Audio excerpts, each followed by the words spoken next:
Bye these tactics and pressures. मैं राजनीति में हूं।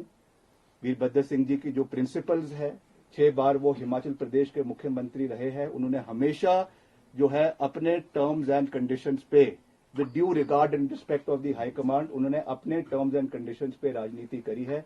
And it is my moral responsibility कि जैसा मैंने हमेशा कहा है कि सही का समर्थन और गलत का विरोध करते हुए हम उसी राह पर आगे चलेंगे with all humility, with all जो है एक रिस्पेक्ट, एक ड्यू रिगार्ड एंड रिस्पेक्ट जिसको देना है हम निश्चित तौर से देंगे, इसमें कोई दो राय नहीं है। मगर अगर हमारी आवाज को या हमारे जो है अस्तित्व को कोई दबाने का या कोई मिटाने की कोशिश करेगा, उस चीज को मैं टॉलरेट करने वाला नहीं हूं। ये बात मैं बिल्कुल स्पष्ट शब्दों से कह देना चाहता हूं। जो पिछले ये घटनाक्रम प्रदेश के अंदर पिछले 2 दिन के अंदर हुआ है, इसकी वास्तविक परिस्थिति मैंने हाईकमांड से बात करी है, श्रीमती प्रियंका गांधी वाड्रा जी से बात करी है, नेशनल प्रेसिडेंट से बात करी है और जितने भी पार्टी के आला हाईकमान है उनसे बात करी है। The call has to be taken by the party high command. उस चीज पे मैं नहीं जाना चाहता हूं क्योंकि वो मेरा डोमेन नहीं है और मैं जैसा मैंने कहा मुझे पता है कि कहां पर लाइन खींचनी है, इसलिए उस चीजों पे मैं नहीं जाना चाहूंगा। ये जरूर है कि जो वास्तविक परिस्थितियां हैं और बहुत सी भावनाएं प्रदेश में लोगों की है, उसके बारे में मैंने पार्टी हाईकमान को जो है वो इसके बारे में जानकारी दी है। Now the call and the ball is in the court of the high command. They have to decide what has to be done, when it has to be done, in the interest of the party and in the interest of the government. दूसरी बात मैं ये कहना चाहूंगा और दुख के साथ, भारी मन के साथ ये मैं कहना चाहूंगा कि जिस व्यक्ति का नाम लेकर कांग्रेस पार्टी की सरकार हिमाचल प्रदेश के अंदर बनी, 1 साल के अंदर जो मुगल सल्तनत के आखिरी शहंशाह थे बहादुर शाह जफर, उनकी एक लाइन है कि कितना है बदनसीब जफर दफन के लिए, 2 गज जमीन भी ना मिली कुएं यार में। जिस व्यक्ति 6 बार जो हिमाचल प्रदेश का मुख्यमंत्री रहा, 6 बार, जिसने ये सरकार बनाई, जिसकी वजह से ये सरकार बनी प्रदेश के अंदर, उसकी मूर्ति लगाने के लिए 2 गज जमीन इनको माल रोड के ऊपर नहीं मिली। This is what respect this government has shown to my late father. इस तरीके की जो चीज हुई है, हम इमोशनल लोग हैं, इमोशनल। पद से हमें कोई लेना देना नहीं है, हमको ये कोई लेना देना नहीं है कि सरकार रहती है कि नहीं रहती है, हम पद पे रहते हैं कि नहीं रहते हैं, मगर एक रिगार्ड, एक रिस्पेक्ट जो होनी चाहिए थी। बारी बारी बोलने के बावजूद जो चीज ये नहीं कर सके, ये बहुत दुर्भाग्यपूर्ण है।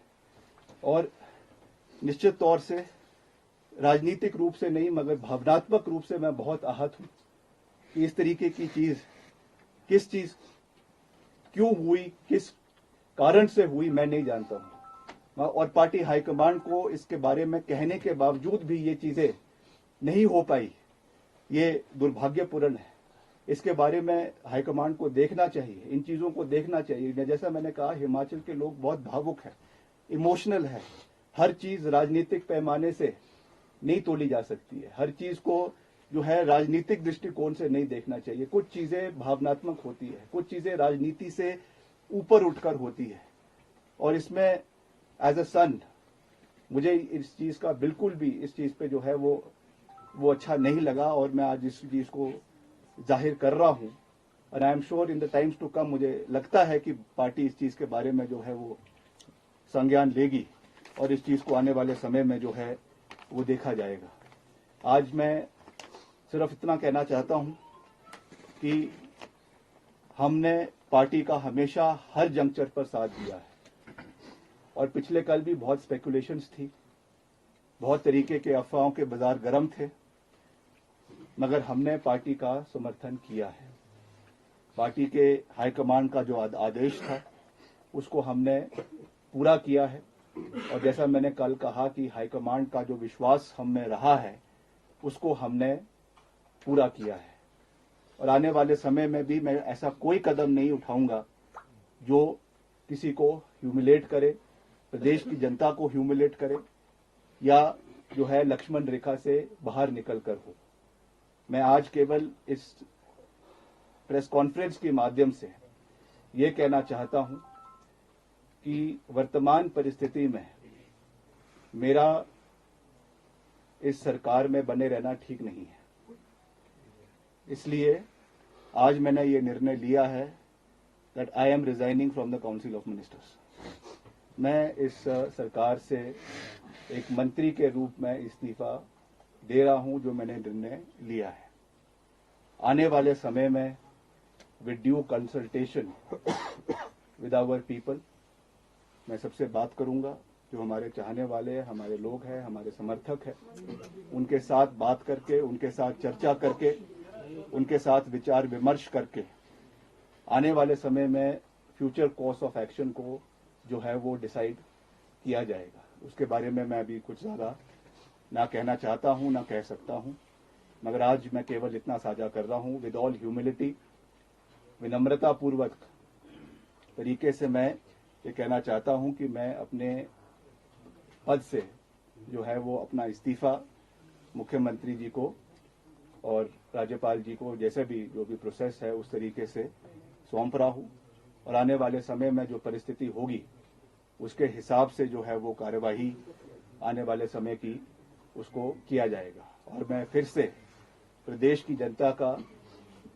दिल की गहराइयों से धन्यवाद करना चाहता हूं कि उन्होंने मुझे ये मौका दिया कि इतने समय तक आपने जो प्यार, जो आशीर्वाद मुझे दिया, जो प्रेरणा मुझे समय समय के ऊपर दी। बहुत से जीवन में कठोर निर्णय लेने भी पड़ते हैं, बहुत से मुश्किल समय भी आते, मगर प्रदेश की जनता ने हमेशा हमारा मार्गदर्शन किया है, हमेशा हमारा समर्थन किया है, हमेशा मुझे अपना प्यार और आशीर्वाद दिया है और मैं हमेशा आने वाले समय में भी उसी तरीके से सही का समर्थन करते हुए, गलत का विरोध करते हुए आगे बढ़ूंगा। और जो भी, जैसा मैंने आपको कहा, विद ड्यू कंसल्टेशन, जो भी करना है, क्या करना है, कैसे करना है, नहीं करना है, उसके बारे में सोचकर, चिंता मंथन करके भविष्य की जो रणनीति है, भविष्य का जो कार्यक्रम है, उसको तय किया जाएगा। मगर मैं प्रदेश की जनता का बहुत बहुत धन्यवाद करता हूं कि उन्होंने मुझ पे अपना पूरा आश्वासन और प्यार जिस भी कैपेसिटी में मैं था, जो मुझे दिया है, अपना प्यार दिया है, आशीर्वाद दिया है और जो मुझे काम करने का मौका मिला है, उसमें मैंने पूरी मजबूती से, पूरी निष्ठा से अपने विभाग में काम करने का प्रयास किया है, इसमें कोई दो राय नहीं है। मगर फिर भी अगर कोई कमी रह गई है, उसके लिए मैं विनम्रता से प्रदेश की जनता से माफी मांगना चाहता हूं कि अगर कोई कमी मेरे से रह गई होगी और आने वाले समय में हम मजबूती से जिस भी कैपेसिटी में मैं हूंगा, मैं हमेशा प्रदेश की आवाज को, प्रदेश के लोगों की आवाज को बेबाकी से, पूरी मजबूती से उठाने का काम करता रहूंगा, ये मैं कह सकता हूं। आप सबका बहुत बहुत धन्यवाद। जय हिंद, जय हिमाचल। क्या आप नेतृत्व परिवर्तन की मांग करते रहे हैं? देखिए, मैंने बिल्कुल साफ तरीके से कहा है, जो अपनी बात मैंने कहनी थी वो मैंने पार्टी हाईकमान से कही। Now the ball is in the court of the High Command and they have to decide where and when the party is headed in which direction. कौन से निर्णय, कौन सी ओर ये पार्टी का आगे आने वाले समय में निर्णय होता है, ये निर्णय पार्टी की हाईकमांड ने लेना है। इस पे मेरा कुछ भी कहना ठीक नहीं है। If you are not satisfied with the party high command, then will you change the party? देखिए, मैं आज भी कह रहा हूँ, पार्टी हाईकमांड ने मुझे समर्थन किया है, उनका पूरा सहयोग मिला है, हर जंक्चर पे मिला है और मैंने उनसे बात करी है। मगर अब ये निर्णय उन्होंने लेना है कि क्या करना है और क्या नहीं करना है। जो मैंने करना है वो मैंने कह दिया। सर, गांधी ने आपको क्या आश्वासन दिया? क्या आपको बोला कि हम वोट के लिए वेट करें या किस तरह के बात हुई? I would not like to discuss what I have spoken to her in person. मगर मैंने जो वास्तविक परिस्थितियां हैं उसके बारे में उनको जागरूक किया है, उनको अवगत करवाया है और आने वाले समय में निर्णय जो है वो पार्टी हाईकमान के हाथ में। सर, आपको लगता है कि अगर one question, since you have announced your resignation to Mohanlal ji is CPS, will you also resign? So that is for him to decide. I am not forcing anybody. आपको लगता है कि जो 6 विधायक बागी हुए हैं, अगर नेतृत्व परिवर्तन हो जाता है, मुख्यमंत्री को चेंज कर दिया जाता है, तो सरकार बच सकती है? जो सरकार पर संकट अभी आया हुआ है। देखिए, हम तो चाहेंगे कि हर परिस्थिति में सरकार बचे, संगठन बचे। जैसे मैंने कहा कि बहुत प्यार से प्रदेश के लोगों ने इस सरकार को बनाने में अपना योगदान दिया है। आने वाले समय में क्या होता है, क्या नहीं होता है, ये निर्णय पार्टी हाईकमान ने लेना है। विक्रमादित्य जी, 1 साल बाद ये बात क्यों, जब सरकार टूटने की स्थिति हिमाचल प्रदेश में आ गई है, विधायक कितने हैं, क्योंकि बीजेपी भी तरह तरह के दबाव विधायकों पर डालती है, क्या आप पर भी कोई ऐसा दबाव तो नहीं है? देखिए, मैं जो करता हूँ वो ठोक बजा के करता हूँ। मैं किसी से डरता नहीं हूँ। जहाँ गलत हूँ उसको मानने में भी मेरे को कोई प्रॉब्लम नहीं है। आई एम नॉट सेइंग कि मैं हर चीज में मैं सही हूँ, मैं गलत भी हो सकता हूँ, मगर what ever I do it on a clean slate. इसलिए मैं ये बात पूरी मजबूती से कह सकता हूँ कि हमने जो जो बातें कही है हमेशा पूरी मजबूती से कही है और जो डिलीवरेंस है उसको भी पूरे तरीके से रखने का प्रयास किया है। इसलिए ये चीजें हमने पहले भी रखी है, मगर आज जिस मोड़ पे हम खड़े हैं तो इस बात को पूरी मजबूती से रखना ये हमारी मॉरल रिस्पॉन्सिबिलिटी बनती है। सदन में आज जाएंगे आप, क्योंकि सरकार को समर्थन की जरूरत है, जानकारी